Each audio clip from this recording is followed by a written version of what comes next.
ఇట్లాంటి అమ్మాయే కావాలని ఏమైనా కోరికలున్నాయా? నేను కొంచెం హైట్ కదా, యావరేజ్ హైట్ ఉన్న అమ్మాయి అయితే బెటర్ అన్న ఫీలింగ్. నువ్వు ఫస్ట్ ఫ్లోర్ లో ఉండి అమ్మాయి గ్రౌండ్ ఫ్లోర్ లో ఉంటే ఎట్ట వర్కౌట్ అవుద్ది? అమ్మాయి కూడా ఫస్ట్ ఫ్లోర్ లో ఉంటేనే అన్నిటికీ బాగుంటుంది. అర్థమైందా? ఇంకేమన్నా ఉన్నాయా? చదువుకున్న అమ్మాయి అయితే బెటర్. ఏంటి బెటరు? తింటావా చదువుని? చదువుకున్న కాడి నుంచి నువ్వు నేను సమానం, బొంగు భోషణం అని ప్రతిరోజు గొడవలు. పుట్టే పిల్లలకి ఏబిసిడీలు ఒంట్లో నేర్పించుకుంటే చాలు.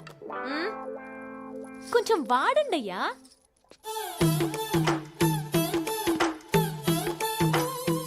ఇంకా ఏమైనా ఉన్నాయా?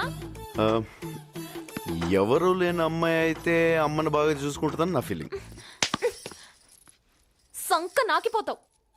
ఎవరు లేని అమ్మాయి అయితే నీకు కూడా ఎవరు లేకుంటే బాగుండు అనుకుంటుంది. అదే అందరి మధ్యలో పెరిగిన అమ్మాయి అయితే ప్రేమలు విలువలు తెలిసి నిన్ను మీ అమ్మని బాగా చూసుకుంటుంది. పెళ్ళంటే జీవితంలో ఒకేసారి వచ్చేది. ఒక్క ఛాన్స్ ఇస్తే జీవితాంతం ఇక్కడ పెట్టుకుని చూసుకునే మనిషి దొరకాలి. కరెక్ట్గా చెప్పానా? అది సరే, నీ లవ్ స్టోరీ సంగతి ఏంటి? నువ్వు